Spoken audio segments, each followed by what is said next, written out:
At 0307 hours local time, the first explosion tore through the main pump housing at pumping station 14 on the Moscow product pipeline, 160 kilometers east of the capital. The warhead detonated against the primary centrifugal pump, a 12-ton steel turbine spinning at 3,000 revolutions per minute, pushing 42,000 liters of military-grade diesel per hour through a 72-centimeter pipeline stretching west toward Moscow. The blast pressure cracked the pump casing, the impeller shattered, pressurized diesel sprayed from the ruptured housing across the station floor, igniting on contact with the sparking electrical panel beside it. A fireball erupted through the pump building roof and climbed 60 feet into the night sky. Within 4 seconds, the pipeline pressure at Station 14 dropped to zero. Automated alarms triggered at the Moscow Pipeline Control Center. An operator stared at his screen as the pressure reading at KP14 flatlined. He reached for the phone to call the station, but before his hand touched the receiver, the screen flickered again.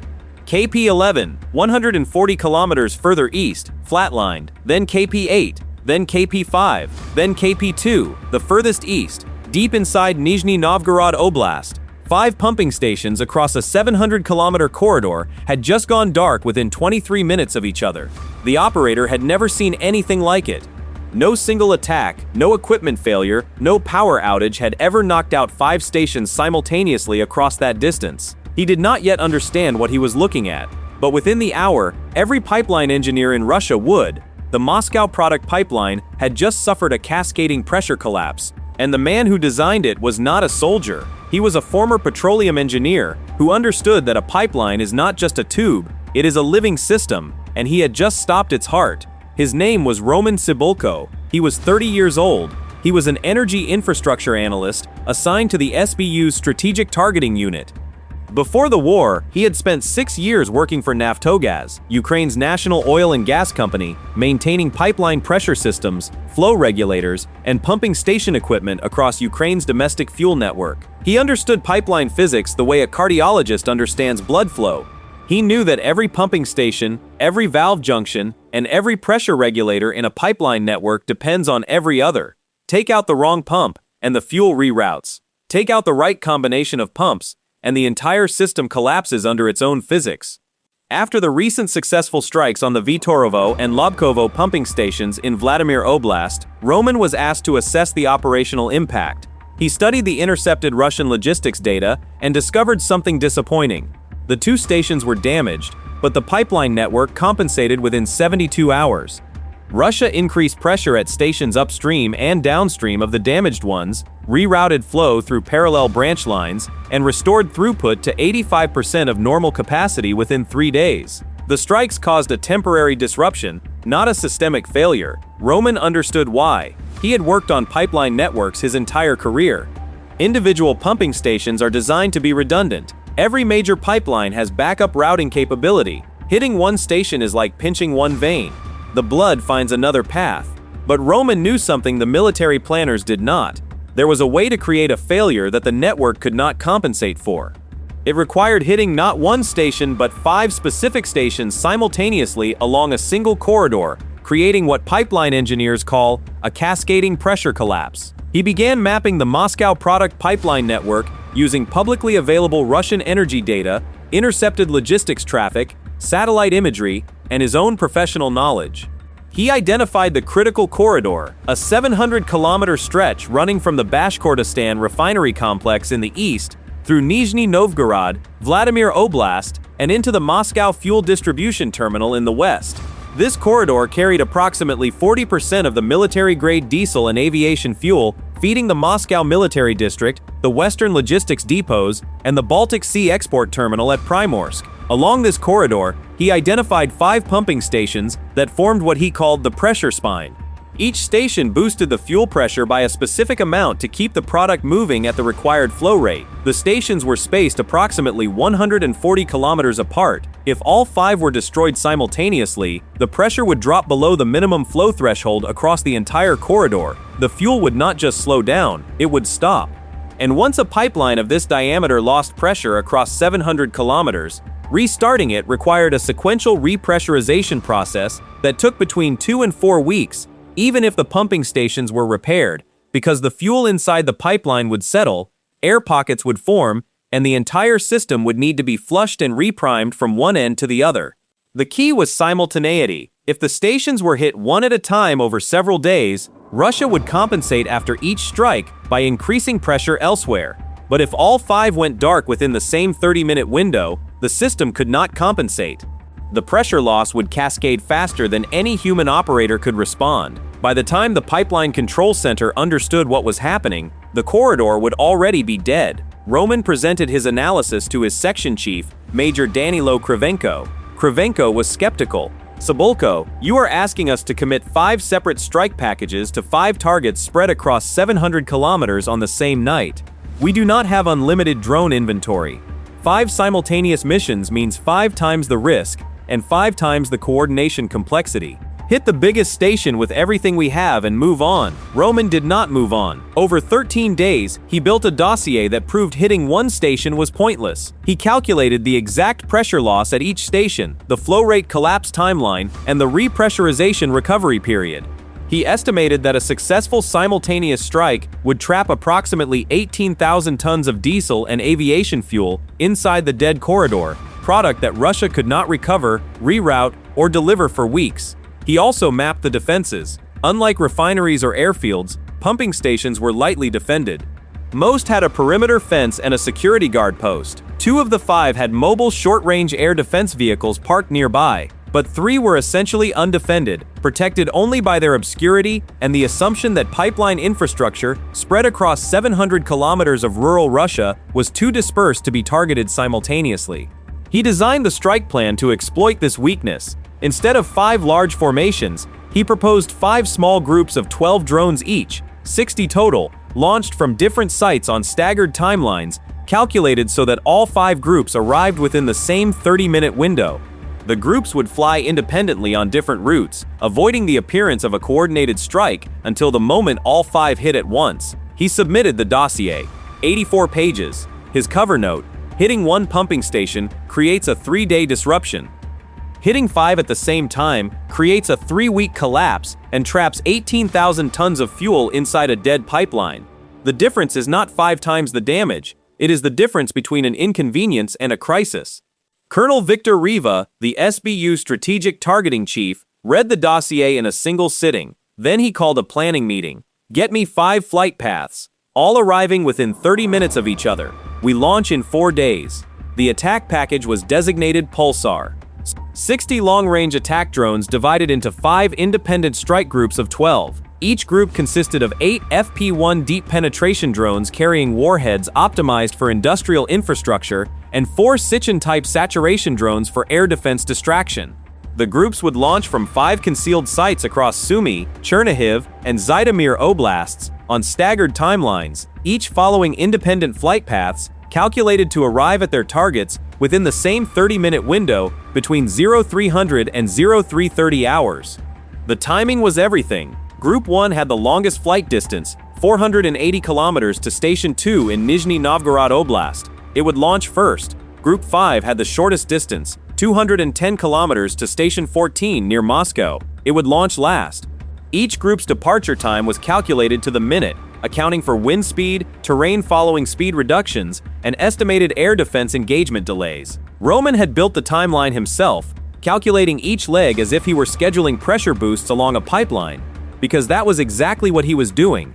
Only instead of pushing fuel through stations, he was pushing drones toward them. At 21:30 hours, Group 1 launched from a concealed site in Sumy Oblast and banked northeast toward Nizhny Novgorod, 12 drones climbing to 200 meters and following the terrain east.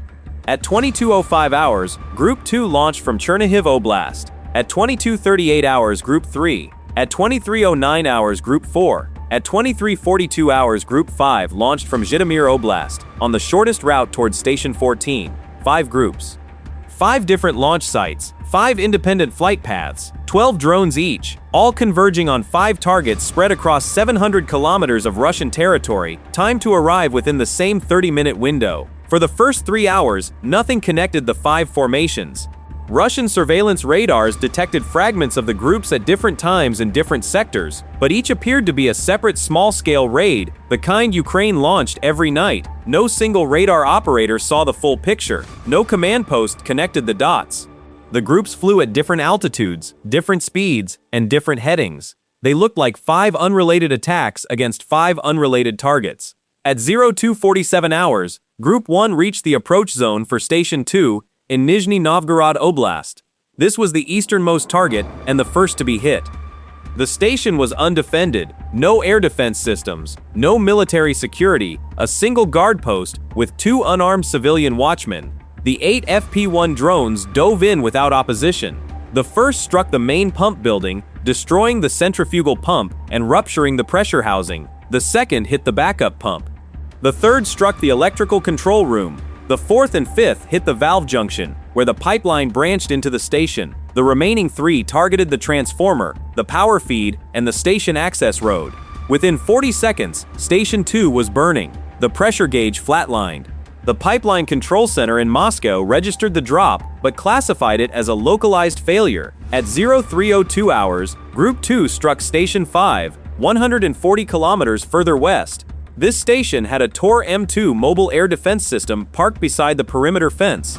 The 4 Sichin decoy drones climbed and amplified their signals, pulling the Tor's radar toward the sky. 2 missiles launched at the decoys, 1 Sichin destroyed. The Tor reloaded, but 3 FP-1 drones were already diving at the pump building from the opposite direction. The first hit the main pump. The second struck the backup. The third hit the valve junction. 2 more FP-1s targeted the Tor itself, 1 striking the vehicle directly and destroying it. The remaining drones hit the control room and transformer. Station 5 went dark. The pipeline control center now showed 2 stations down. The operator began to realize this was not a coincidence. At 0307 hours, Group 3 struck Station 8, undefended. 8 FP-1 drones dove in sequence. Main pump destroyed. Backup pump destroyed. Electrical system severed. Valve junction shattered. The station was burning within 30 seconds. 3 stations down, the pipeline pressure across the entire corridor was now dropping faster than the remaining stations could compensate. The operator at the control center called his supervisor. "We are losing the corridor. 3 stations are gone. Pressure is cascading." At 0314 hours, Group 4 struck Station 11. This station had a Pantsir S1 parked on a dirt road 200 meters from the perimeter. The Sichin decoys did their job, climbing and pulling the Pantsir's cannon fire skyward, while the FP-1 drones approached low from the east. The Pantsir destroyed 2 Sichin drones and 1 FP-1, before a drone struck its radar housing and knocked it out. The remaining FP-1s dove into the station. Main pump destroyed. Backup destroyed. Control room gutted. 4 stations down. The corridor pressure was now in freefall. The fuel inside 700 kilometers of pipeline was decelerating. Air pockets were beginning to form at the high points of the pipeline profile, where the terrain rose over hills and ridges. At 0323 hours, Group 5 struck Station 14, the closest to Moscow. This was the final target. The station that fed the Moscow fuel distribution terminal. The 4 Sichin drones climbed as decoys. No air defense engaged them. The station was undefended. 8 FP-1 drones dove in. The main pump exploded under the first warhead. The backup pump was destroyed 4 seconds later. The valve junction shattered. The electrical system burned. The transformer erupted in a shower of sparks and burning oil. Station 14 went dark. 5 stations, 23 minutes. The corridor was dead. At the Moscow Pipeline Control Center, the operator stared at a screen showing 5 flatline pressure readings across 700 kilometers. The remaining stations between and beyond the destroyed ones were still running, but they were pushing fuel into a system that could no longer move it. Pressure built at the upstream stations, while the downstream sections drained to zero. Automated safety systems began shutting down pumps across the network to prevent overpressure damage.